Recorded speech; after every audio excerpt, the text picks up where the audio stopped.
સાહેબ, માત્ર 7 વર્ષના ફતેહસિંહજીએ છાતી કાઢીને જવાબ આપ્યો કે અમે તો અકાલ પુરખના સેવક છીએ. તમે અમારું શીશ કાપી શકો છો, પરંતુ અમારા ધર્મને અટકી શકતા નથી. વિચારો સાહેબ, આ જ્ઞાન, આ ખુમારી, આ બલિદાન, આ છે ભારતની સંસ્કૃતિ.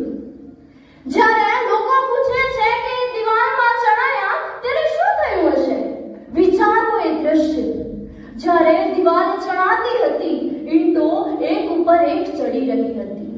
ઘૂંટણ સુધી દિવાલ આવી, કમર સુધી આવી અને અંતે છાતી સુધી આવી. પરંતુ સાહેબ, બંને ભાઈઓના આંખમાંથી એક આંસુનું ટીપું પણ ન હતું. તેમની આંખોમાં ડર ન હતો.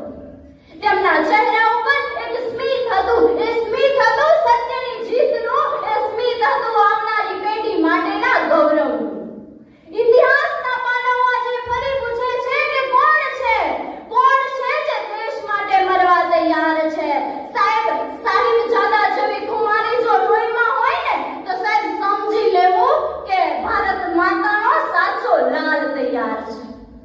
કદાચ આપણે એમના જેવી આજે બલિદાન ન આપી શકીએ, પરંતુ એમના જેવું એક સાચું વ્યક્તિત્વ અને દેશપ્રેમ તો જરૂર કેળવી શકીએ છીએ ને.